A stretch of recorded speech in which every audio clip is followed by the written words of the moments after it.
আসসালামু আলাইকুম, hello everyone. আশা করছি যে যেখান থেকে আমাদের আজকের ব্লগটি দেখছেন সবাই খুব ভালো আছেন।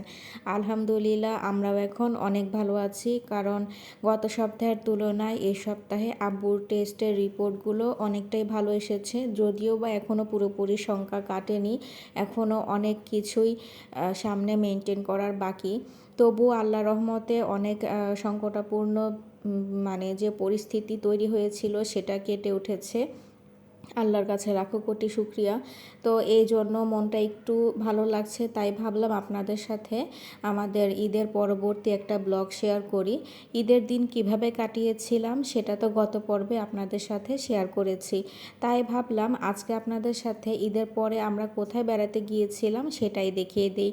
বলেছিলাম আমার খালামণি মামারা কেউই বা ঈদের সময় আসেনি, কারণ খুব তাড়াতাড়ি আমাদের একটা অনুষ্ঠানের দাওয়াত আছে, আর সেটা হচ্ছে একটা বিয়ের প্রোগ্রাম।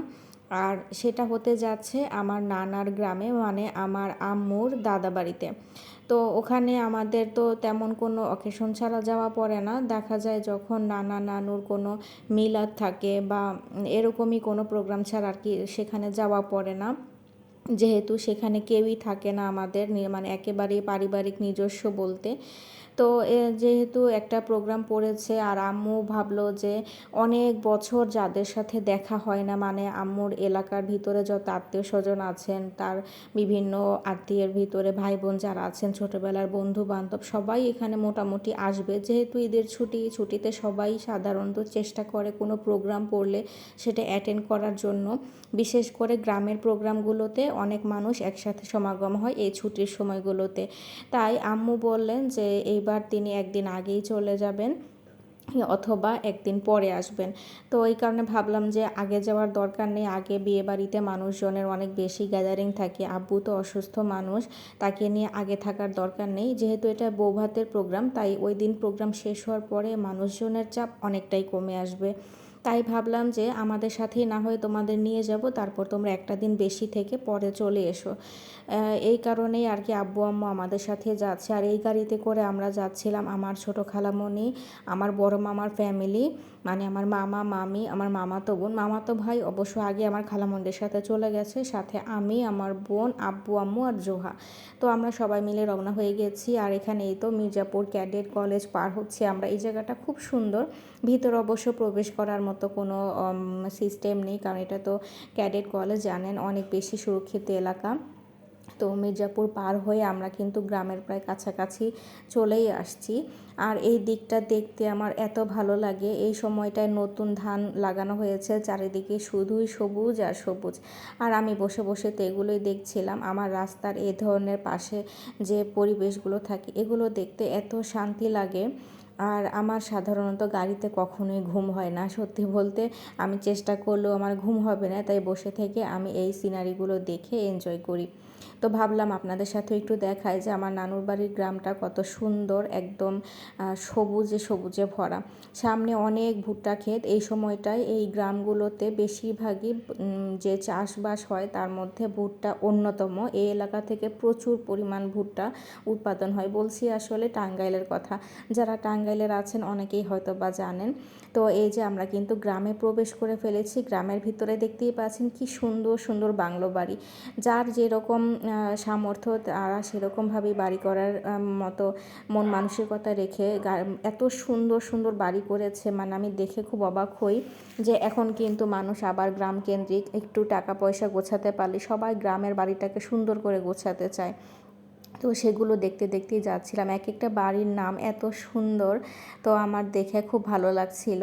আমরা প্রায় কাছাকাছি চলেই আসছি। এই স্কুলটা দেখলেই বুঝতে পারি চলে এসেছে। এই স্কুলে আমি ছোটোবেলায় ক্লাস 5-এ বৃত্তি পরীক্ষা দিয়েছি, তাই এই স্কুলের সাথে আমার কিছু স্মৃতি জড়িত আছে। তখন আমি বছরে যখন পার্বিক পরীক্ষাগুলো হতো তখন যেতে হতো আমার পরীক্ষা অ্যাটেন্ড করার জন্য।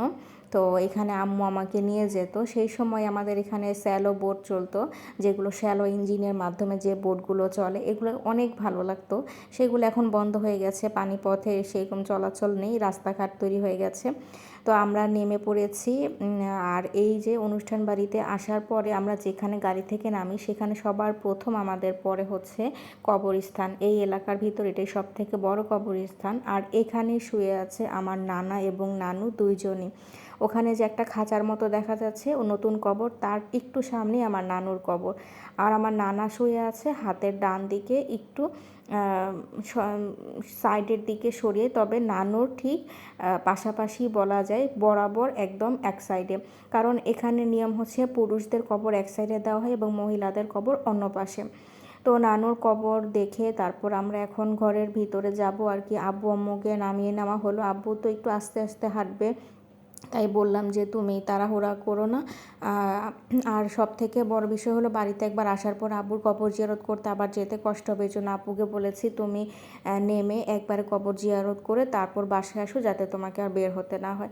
তো এই জন্য আব্বু আম্মু ওখানে দাঁড়িয়ে পড়লো আর আমরা ভিতরে ঢুকছি। ভিতরে ঢোকার পথ, এটা হচ্ছে পেছনের পথ, আমরা পিছন সাইড দিয়ে এসেছি কবরটা দেখার জন্য আর কি। তো ওখানে ঢুকতেই কিন্তু খুব সুন্দর একটা জবা ফুলের গাছ, আর এটার ডাল এবার আমি নিয়ে এসেছি, লাগিয়েছি। আলহামদুলিল্লাহ পাতাও বের হয়েছে, যখন ফুল ফুটবে তখন দেখাবো। তো ঘরে এসে আস্তে আস্তে সবার সাথে দেখা হচ্ছে। আম্মুরাও তাদের অনেক ছোটোবেলার স্মৃতি সবার সাথে শেয়ার করছে, তাদের ভাই বোন, তারপর বন্ধু বান্ধব যারা একসাথেই ছোটোবেলায় স্কুলে পড়েছে তারাও আসবে, অনেকের সাথে আম্মু পরিচয় করিয়ে দিল। তো এই সময়গুলো আসলে তাদের জন্য অনেক বেশি আনন্দের। আমরা তো এখানে কাউকেই সেরকমভাবে চিনি না, তাই আমাদের থেকে আমার মা, খালা, মামাদের আনন্দটা অন্যরকম। আমরা অবশ্য আনন্দ খুঁজে পাই অন্যরকমভাবে, যে এখানে আমরা সব কাজিনরা একসাথে হই। অন্য সময় তো সেভাবে আসা হয় না, সবাই একসাথে কোথাও ঘুরতে যাওয়া তো হয়েই ওঠে না কোনোভাবে। তাই এই অনুষ্ঠানের উসিলাতে আমরা সবাই একসাথে হয়েছি। তো ঘুরে ঘুরে দেখছিলাম এখানে কোথায় প্যান্ডেল করেছে। পাশের বাড়ির উঠানটা একটু বড়, তাই ওখানেই প্যান্ডেল করা হয়েছিল। খাওয়া দাওয়ার কী কী প্রিপারেশন বা কী কী মেনু ছিল সেগুলো আপনাদেরকে পরে শেয়ার করব। তো আমরা তো মাত্র পৌঁছেছি, পৌঁছেই বাইরে বের হলাম হাঁটার জন্য। তো আমি এই দিকটায় হাঁটতে এসেছিলাম, একটা প্রধান উদ্দেশ্য ছিল যে গতবার যখন নানুকে কবর দেওয়ার জন্য আমরা এসেছিলাম, তারপরে মিলাদের অনুষ্ঠানে যখন আবার গিয়েছি তখন আমার চোখে একটা টিউলিপ ফুলের বীজ পড়েছিল। সে সময় অবশ্য গাছগুলো আমি চিনতাম না। তো এখন হঠাৎ করে মনে পড়লো যে দেখি ওই ফুলের কোনো বীজ পাই কিনা, তাই খুঁজতে খুঁজতে আগাচ্ছিলাম।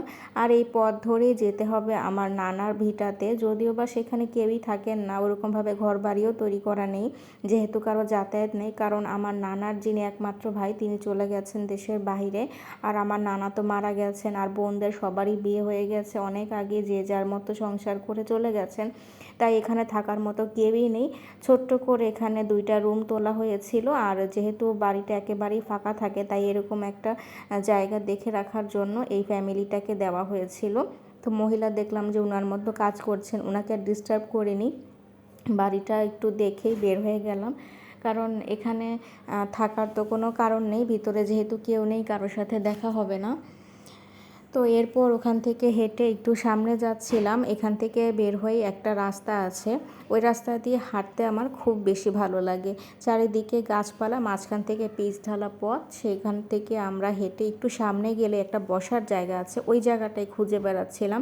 কারণ এত গরম, কোথাও গিয়ে কোনো শান্তি পাচ্ছি না। তাই আমার ভাই বোনকে বললাম যে ঘরের ভিতরে বসে না থেকে চলো আমরা একটু হেঁটে আসি, কারণ ভিতরে আস্তে আস্তে আত্মীয় স্বজন এসে এত বেশি গ্যাদারিং হয়ে যাচ্ছে, কোথাও বসার জায়গা নেই, একটু শান্তি মতো কথা বলার জায়গা নেই।